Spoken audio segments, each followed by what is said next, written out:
Bine ați venit, dragilor din Zodia Taur, oriunde v-ați afla în această lume.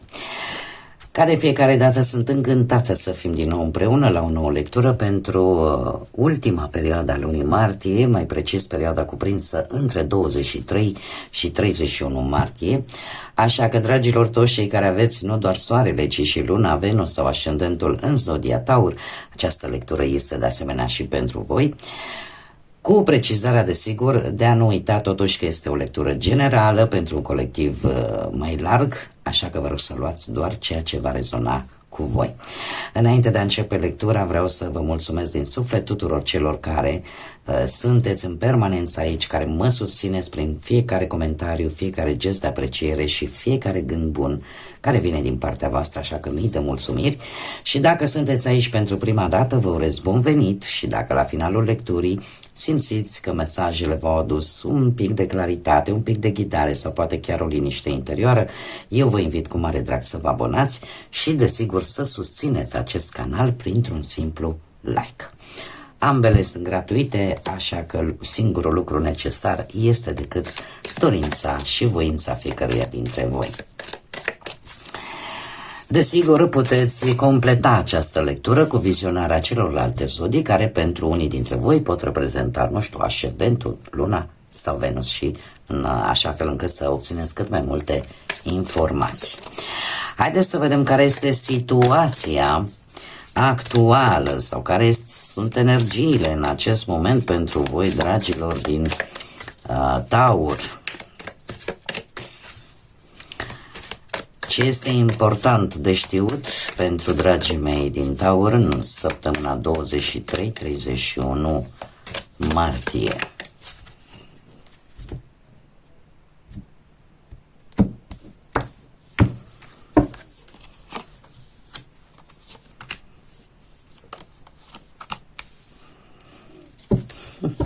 Interesant. Să știți că se repetă cifra 2 de foarte multe ori. Avem și un număr maestru, avem numărul 22. Dar, haideți să o luăm așa ca și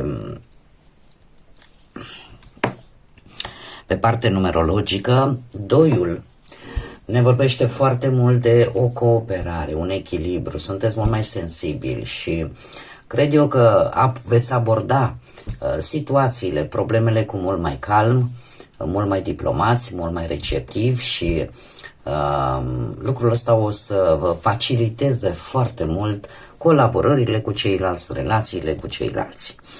22, care este un număr maestru, este arhetipul constructorului, al maestrului. Îl avem, cum să spun eu, din punct de vedere numerologic, vorbește de o manifestare concretă și nu oricum, la o scară mult mai mare. Sunteți mult mai ambițioși, mult mai practici, mult mai strategici și rolul vostru sau dorința voastră este să realizați proiecte majore.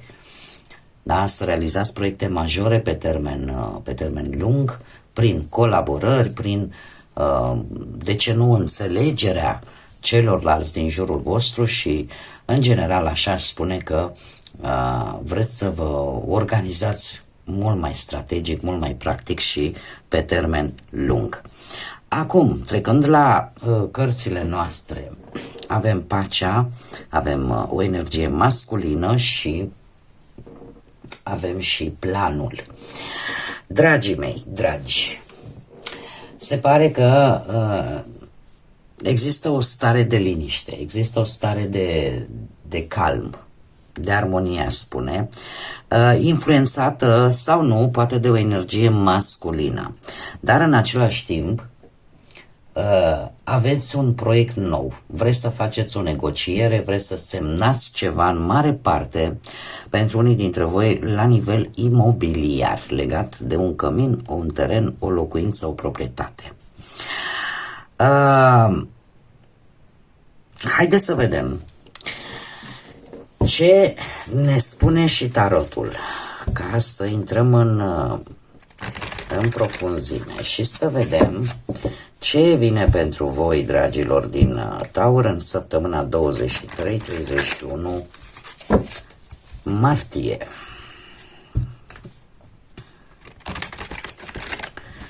Să vedem cine este această energie masculină în primă fază, dar desigur puteți adapta pentru că poate să fie și o energie feminină, dar care să se manifeste un pic mai masculin așa. Și să vedem despre ce proiect este vorba. Apare aici o mică încurcătură, mai încercăm o dată. Da. Bun. Haideți să vedem.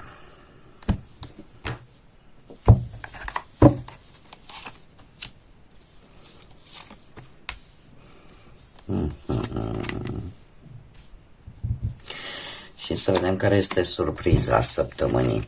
Bun, dragii mei.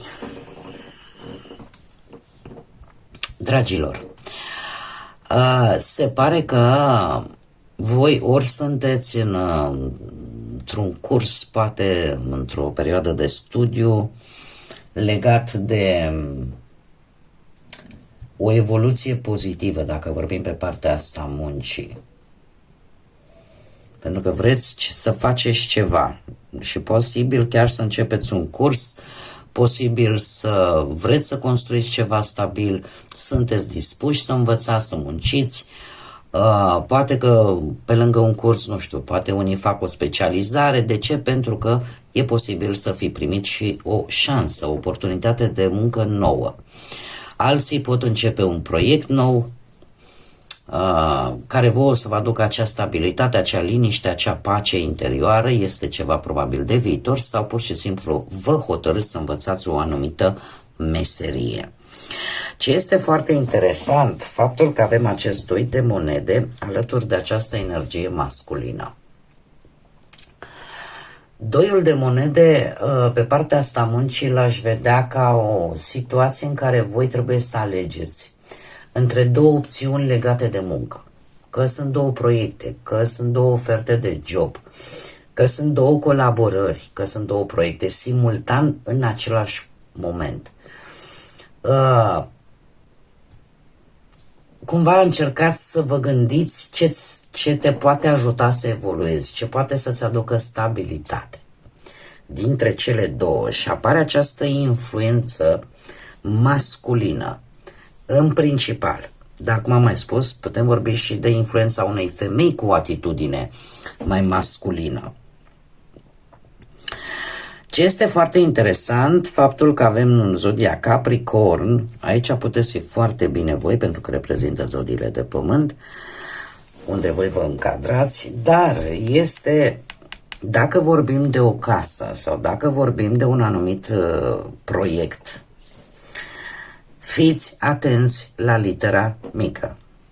Nu semnați, pentru că avem această energie a planului care ne vorbește de cum să spun eu, de semnături imobiliare în mare parte. Există într-adevăr niște acțiuni destul de favorabile, dar totuși cu diavolul aici, totuși ar trebui ca voi să, cum să spun eu, să aveți grijă totuși ce semnați în această săptămână, dacă aveți de semnat ceva. Dacă vorbim strict de muncă, există șansa ca voi, sau riscul aș putea să zic, să rămâneți într-un loc de muncă doar pentru bani, chiar dacă poate vouă nu vă place acel job. Sau este un job foarte stresant, este un job toxic, dar ce să faci dacă este și bine plătit? Mare atenție, pentru că e posibil ca pentru, cum să spun eu, ca voi să aveți o anumită reușită profesională, să tot apară mici divergențe, mici conflicte la locul de muncă sau rivalități cu colegii, cu șefii. Cum de alminteri putem vorbi ca voi să acceptați anumite condiții de muncă destul de grele, tocmai pentru că nu vreți să vă pierdeți stabilitatea financiară. Așa că aici depinde foarte mult de voi dacă rămâneți într-un mediu de lucru negativ din teama de schimbare sau din teama de a nu pierde suma de bani pe care o primiți, sau faceți o schimbare. O să vedem și surpriza ce ne spune. Dacă vorbim de bănuți,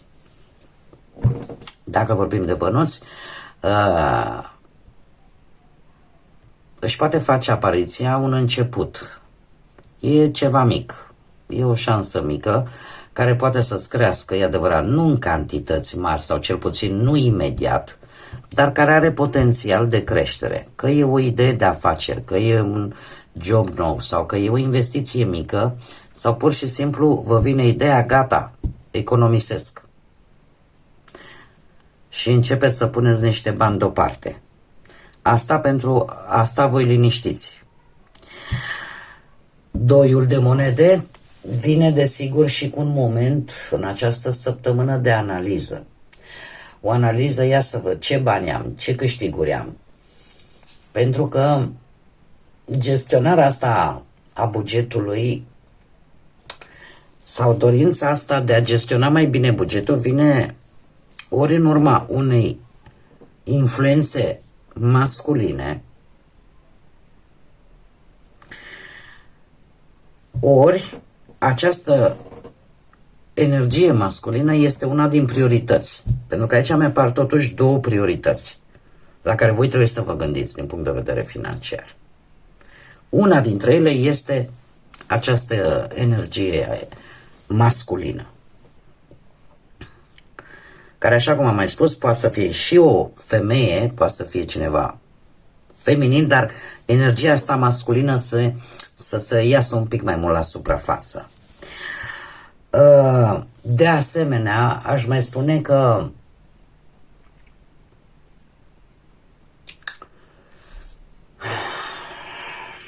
în mod normal, pe partea banilor, trebuie să vă zic că diavolul nu este o carte rea, mai ales pe partea banilor. E posibil ca în această săptămână să vreți să faceți tot felul de cumpărături un pic mai impulsive așa, dar pe lucruri, cum să spun eu, care să-ți ofere un anumit confort. Acum, dat fiind că vorbim și de un contract de imobiliare, să fie niște cheltuieli pentru acest lucru. Ideal ar fi totuși, indiferent cum, să vă păstrați totuși cum să spun eu, să vă păstrați totuși o reținere, ca să zic așa, și să nu intrați într-o cheltuială prea, nu aș zice neapărat inutilă, dar nu știu, uite, poate unii dintre voi să gândiți, păi uite, vând casa, că poate să fie și asta, și o să am bani pentru că deja sunt discutate, sunt vorbite și o să am de unde. Nu mergeți pe această premiză. Da? Pentru că puteți intra în situații financiare fluctuante și riscante. Tocmai din punctul ăsta de vedere. Lasă că obțin profit rapid și totul se rezolvă. Dacă vorbim de viața sentimentală, pajul de monede îmi vorbește pentru cei care sunteți deja într-o relație, de intrarea într-o nouă etapă de construcție practică a relației voastre, în care, nu știu, vă faceți planuri pentru viitor în comun, vreți să construiți ceva împreună sau investiți un pic mai mult în stabilitatea, în liniștea relației voastre. Iar acest doi de monede spune că e nevoie într-adevăr de echilibru între nevoile pe care voi le aveți și nevoile celuilalt, în așa fel încât printr-o simplă negociere, prin planuri, decizii privind poate locuința, privind poate un proiect în comun, să vă facă să colaborați și să comunicați mult mai clar în această săptămână. Și aici probabil că acum depinde ce sunteți voi, cum sunteți voi, ce energie sunteți voi. Dacă sunteți energie masculină, voi veți fi cei care veți da acest impuls pozitiv relației în așa fel încât ea să fie cât mai echilibrată. Acum, dacă sunteți de gen feminin, probabil că partea masculină vine cu această dorință. Pe final aș spune că va exista în această săptămână cu diavolul aici foarte multă pasiune în relație, dar în același timp să știți că pasiune, atracție, dar la un moment dat lucrurile se pot complica din cauza geloziei sau din cauza faptului că poate unul dintre parteneri să încerce să-l domine sau să-l controleze un pic mai mult pe celălalt. Acum că sunteți voi, posibil, dacă aveți și un ascendent în Capricorn, cu atât mai mult. Dar unul dintre voi, prin aceste gesturi de gelozie, de să știu tot ce face celălalt, cumva lucrul ăsta poate să complice un pic relația și să aducă niște conflicte nedorite și atunci cumva lucrul ăsta poate să destabilizeze un pic relația. Cei care sunteți singuri, voi, dragilor, și voi aveți o dorință de liniște, de stabilitate, de pace interioară,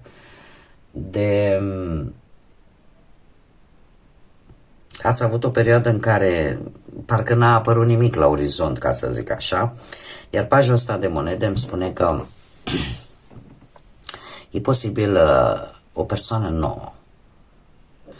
O persoană nouă care aparent este destul de serioasă, are valori așa serioasă, stabilă și care cel puțin la prima vedere vrea ceva stabil, vrea o relație stabilă, este cineva care dă dovadă de responsabilitate, poate să acționeze la început poate un pic mai timid, e un avans lent, ca să spunem așa, spre, să zicem, o viitoare relație, mai ales după o perioadă lungă în care se pare că n-a apărut nimic serios la orizont. Doiul de monede este cel care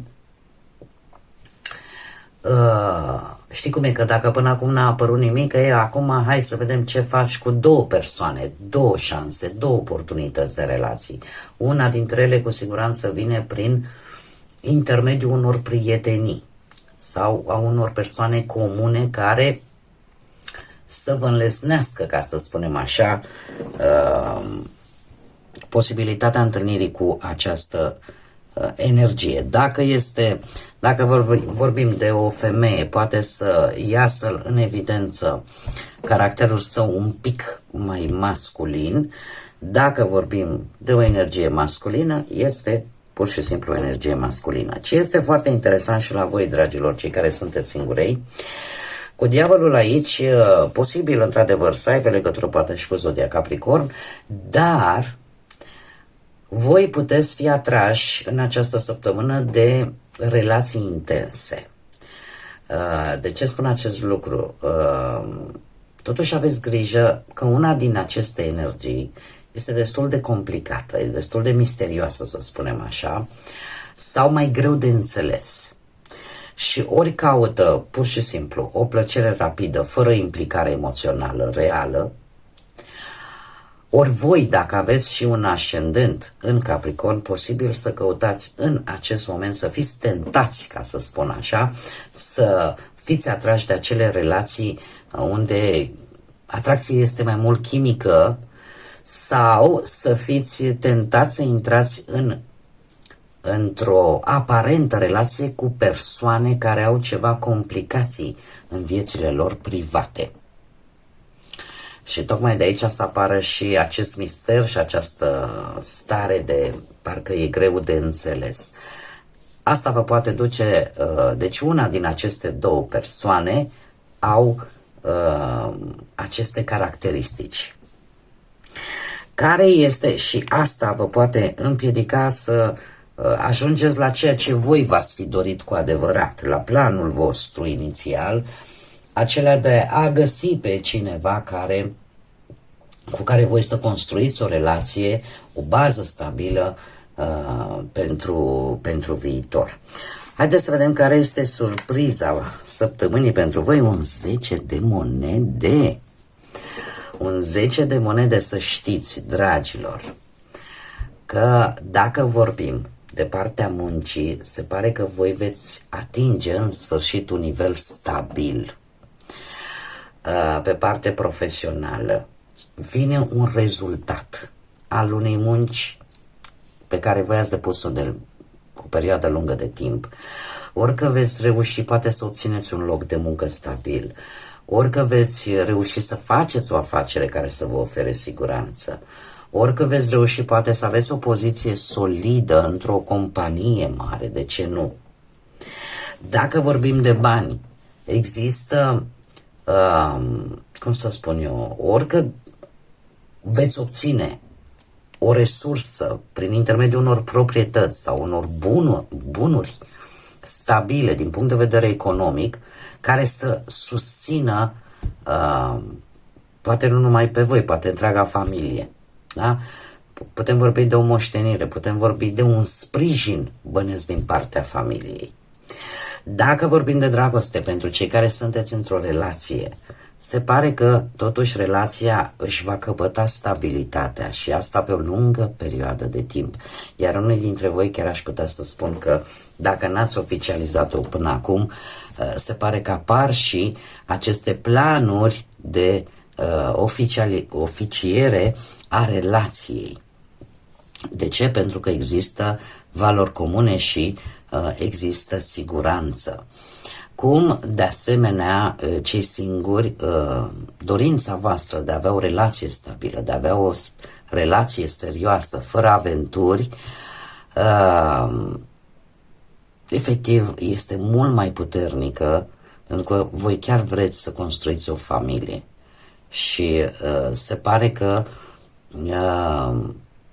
căutarea asta unui partener matur, stabil, și dorința voastră legată de viitor, de siguranța voastră, este mult mai puternică, așa că se pare că nu veți cădea chiar în plasa acestei,